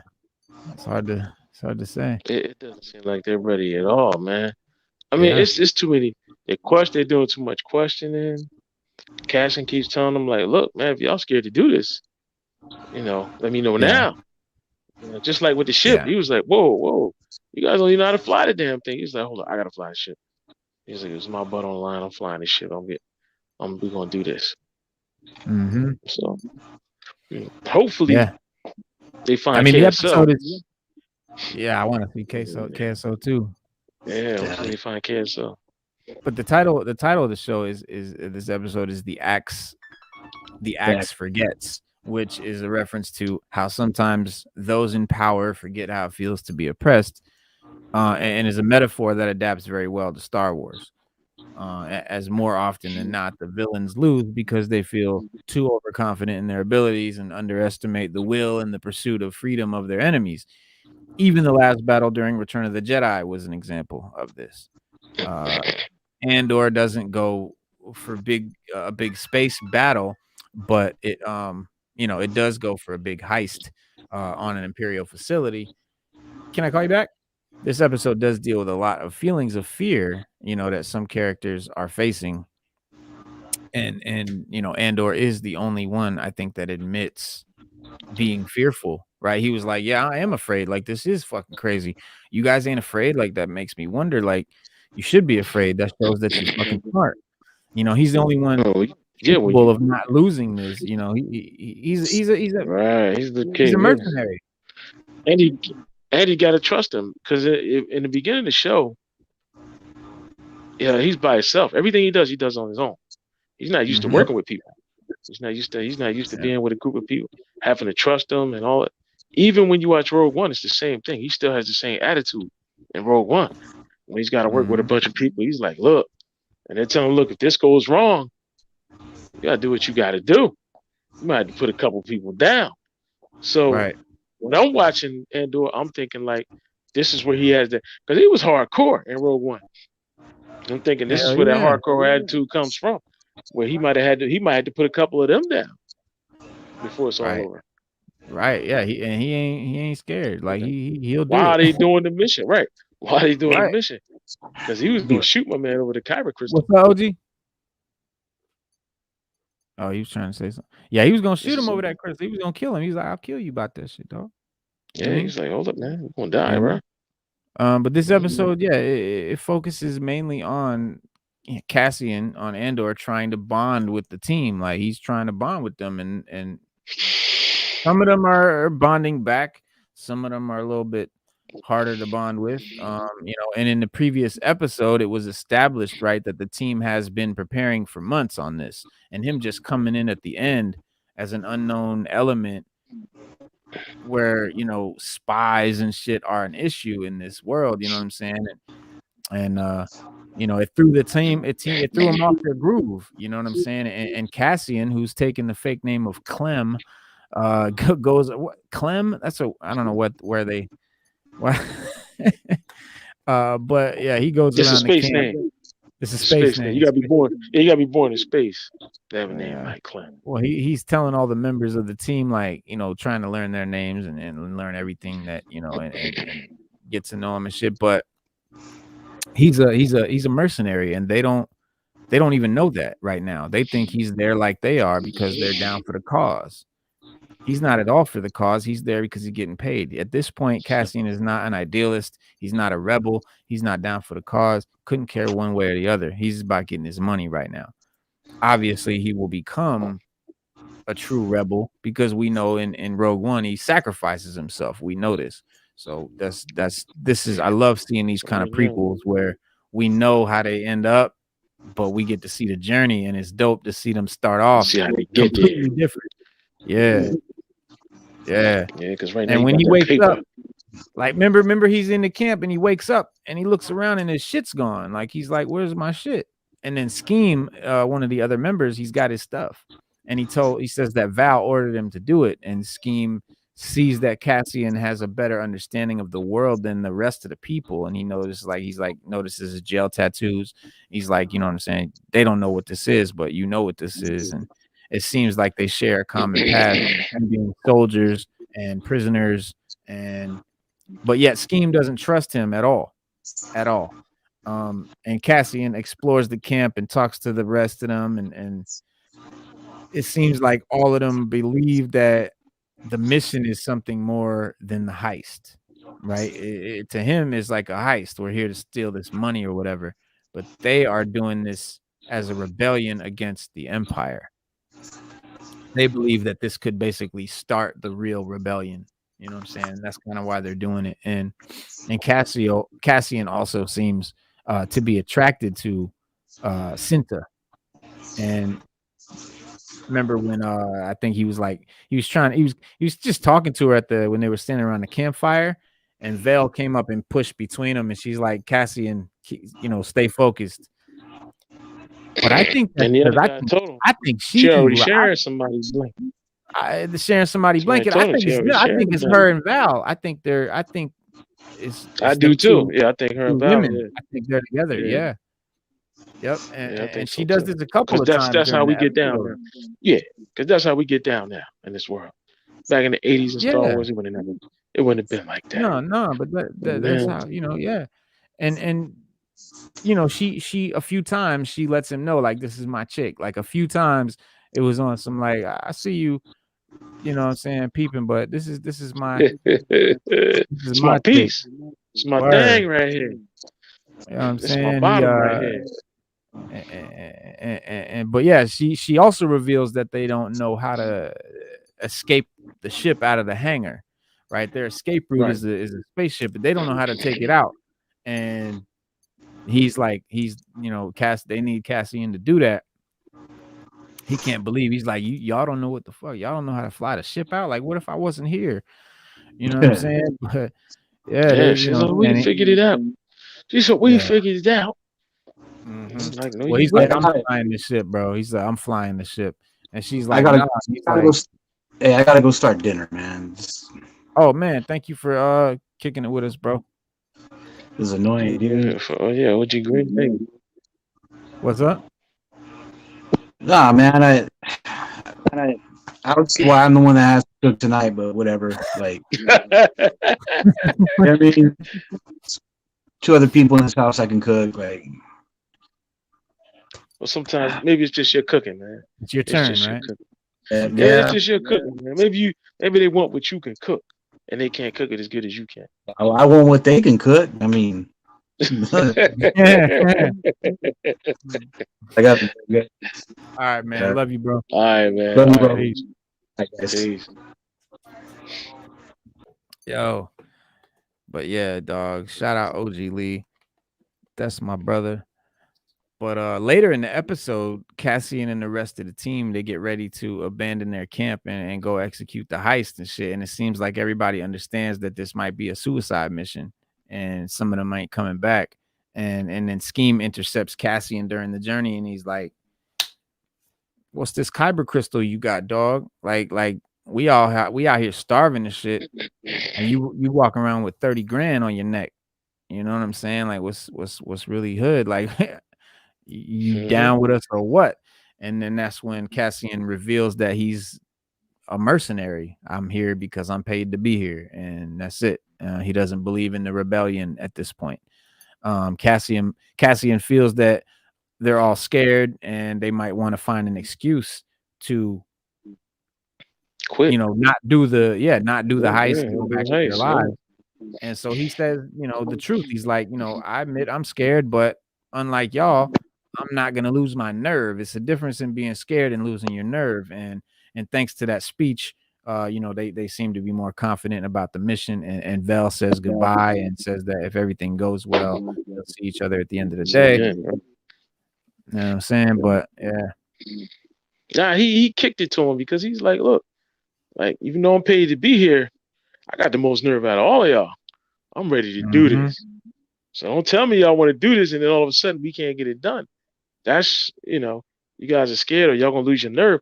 Because he's telling them like, you lose your nerve, this ain't gonna work. And we know he got the yeah, nerve because we saw what he did in the first episode. We saw what he did in the third episode. We Rogue know he One. got the nerve, right? Rogue One. Well, we know he got the nerve, you know. But and we also know that he's gonna whatever the mission is, he's gonna see it through to the hmm end. And like you said, especially if there's money involved, he trying to get Right. paid. Exactly. Exactly. And then you got Gorn. You got Lieutenant Gorn. He might be a traitor. I don't know what's the Yeah, we deal. don't know yet. Yeah, we Yeah, we got don't know yet.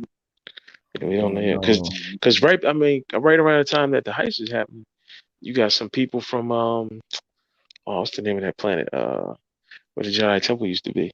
You got some delegates coming from there. right. Um, and that's kind of weird that they come in Yeah, there. So you never know. that's Gorn right there. What kind of That's name is Lieutenant. going? I know. Space name. Space name. Space name, Space. Lieutenant Gorn. But he might be a traitor. In the same way that everyone is suspicious of Cassian, Cassian is suspicious of Lieutenant Gorn. Cassian finds it difficult to understand why an Imperial officer could be on their side. And then Vel, because Gorn is the one that is supposed to be like the one that's like Mastermind. yeah, that's the one. And Vel is like it's like that's like her contact, and she says that Gorn fell in love with a local woman, and soon after, conflict arrived on the planet, the Empire killed the woman that he was in love with, and then he became sour about his position in the Empire, and so he's chosen to enact his revenge by helping them. You know what I'm saying? Like everyone has their own reason for to rebel. Everyone's got their own everyone has their own rebellion is what she says, because he's like, you know what I'm saying, basically it's just like it's just revenge. We also see glimpses of Gorn being an officer at the base, and we see he is readying for the arrival of the team the next day, and Gorn could still turn out to be turn on the team against them at the end of the next episode. But so far, it seems like he really wants to take revenge on the Empire. His dislike seems genuine, and we also see a small glimpse of Cyril, who is now unemployed and living with his mother, drinking walrus titty milk, and his mother calls one of his uncles, Uncle what she call him, Uncle Rupert, what she Uncle Harlow. Rupert or something. Yeah. Uncle Harlow. Harlow. Yeah, she said he got a job for you, Uncle Harlow, and he needs a job, and it seems that this mysterious Uncle Harlow can deliver on getting him a job. So this is interesting because this is not just for no reason they're having this conversation. Who is this mysterious Uncle Harlow, and what job does he have? Because Cyril has been a main character in this show, and a seemingly important one. He's had a big role, and in the earlier episodes, he was the most interesting character and probably had the most potential. So he's gonna be something, and I'm interested to find out like who this uncle is and what job he's gonna get, because he starts off as like a security guard. This is no one in the scheme of the Empire, or he's not even an Imperial officer. So what does he become? Does he become an Imperial officer? Is that's not really that exciting, but something. Probably will be the antagonist to the team in some way.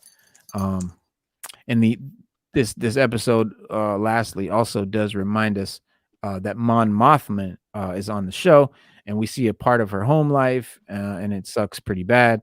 And her husband seems like a real douchebag, and her daughter gives her a lot of shit, and she feels alone in her own house. And meanwhile, Luthen is seen in his store, and he's worried about the mission's success because he's worried that he didn't vet It's on the Cassian radio. enough. He's worried that he didn't vet him enough. That Cassian might be a problem, because he didn't, he rushed. He's worried that he rushed into giving Cassian the job. Doesn't know if he's trustworthy or whatever. But I like It's how true. that new guy and he becomes the main guy, and like he's the new guy in the team, but then he becomes like the main guy at the end of Rogue One, and I like these sort of journeys, these stories, with characters that we know are going to be huge, but they're nobody right now. We get to see them sort of grow into that. And but I also love how the rebels use like low tech, like you saw that Yeah. device that it looked like a Yeah, Polaroid the camera. navigator. Yeah, the Yeah, navigator. Yeah. that was dope. That was dope. I am kind of confused at how the prop department let AK-47s into this rebel camp. That was a space AK-47. Yeah, space Russian Space. Kalashnikovs. Yeah, space K-47s. That's what Space K. Yeah, that's Space the name for space K-47. Space K. 47s. But yeah, that's dope. Yeah. Had them lying around. Got them on sale. You don't have a lot of money. That's all you can afford is the space K-47. I like how they So you just done showed a heist. regular Blue Walrus Titty Milk Reno. You got a patient on that, a patent on that, a patent. Yeah. I like how they show a regular Earth goat, but he has like horns, and Four so it horns. looks, Yeah. it's just He a looks like regular a Earth space goat. goat. Like How a space goats goat. Are they from space? Yeah, space goat. Space goat. Yeah, that's space goat. Ghost with space goat. Yeah, but there was some dope scenes, man, when Vel was like, "To the rebellion," and they toasted, like some good chills moments. When the TIE fighter blew over them, wow, like, oh, that was dope. Yeah. That was great. And yeah, man. And then she says, that the one dude, he says, they'll soon see a surprise from above is never as shocking as one from below. That was dope. Hell yeah. Almost fainted when he said that. Hell yeah. Damn. Deep Star Wars knowledge. Deep. What was with the female security officer? She seems hell-bent after them for no reason, really. Yeah, what it is that she sees the rebellion believe that there's this resistance, and she's trying to get them to believe it. Right. But like the guy said, if you don't have hardcore proof, right, we don't deal with that. We don't deal with that here. We don't deal with the small stuff. And that was the same thing that the captain, whatever his name is, before he went to the planet looking for Cash. Look, they don't mess with nothing small. They don't mess with nothing out of the way. Even Cloud City with the Lando said. Lando was like, look, we're a small-minded operation. They kind of just overlook us all the time. They don't really, the Empire doesn't really mess with us. And they're telling you that now because it's the truth. It is how they operate. When they need to, they'll leave the Empire there. And and you don't want the Empire there, you just don't want them there. So she's trying to figure out where he got, where that piece came from, where that navigator came from. She's like, damn, how they even get this? But remember, the planet that Cassian came from, there was an accident on that planet, and the Empire tried to cover it up. So that's where he got it from. They had it all those years, and if they find out that that's where it came from, they can actually prove that the Empire destroyed that planet. You know, but we don't know why they were there. We just know there was a major accident there, something that the Empire caused that they tried to cover up, Right. and that piece is the key, or is the answer to what they did, Mm-hmm. and it might even make her join the rebellion after she sees what the Empire did. Yeah. If she finds out. Too Yeah. many questions. Too many questions. Not enough I mean, answers. Not enough episodes. We need another season. we need 12. Yeah, I mean, 12 episodes. I think will be good as long as we, the pace is good so far. Because they're doing these like 3-minute sections, but I want to see the Aldani Eye. What the fuck is that? Some big storm or something? There's like some I want to see event what that they is. were Yeah, trying some to event. see. Yeah, some major. Yeah, some Yeah, major some planetary, astrological event. Yeah, some major right? astrology. I don't know what it is, but I want to see it though. Like Aurora Borealis or some shit like that, yeah. Or like Yeah, some type of like the eclipse. Halley's Comet or something like that. Yeah. Yeah. Also, Luthen is worried that he didn't vet Andor enough, but he's got the dope little shop with all the Easter eggs and shit. He had a gang of shit in there. Let me see. I think he let's see. They didn't show. They showed Star Killer's Right. uniform, and I didn't see anything else They too showed much this Star time. Killers. Yeah, they showed Star Killers helmet. I showed that last week or last show. And then right from the get-go, he picks up the Utapon monk cudgel, which Utapau, right? That's the planet that Obi-Wan fights General Grievous on during Star Wars Revenge of the Sith. And then next to him, you've got the silver Mandalorian chess piece, the Beskar chess piece. Beskar, yeah. Looking like Jango Fett, what he wore in the prequels. And then at the back is a Kalikori, which is a family heirloom that's passed down between generations of the Twi'lek people that we saw on Star Wars Rebels, the show. And then, because that's what I'm saying, like these are all, this is stuff like that the props department guys like just put in there, knowing that we would, pick up on it and be like, oh, that's that, yeah, from the video. And then like the most talked about piece is definitely the armor from Star Wars Force Unleashed.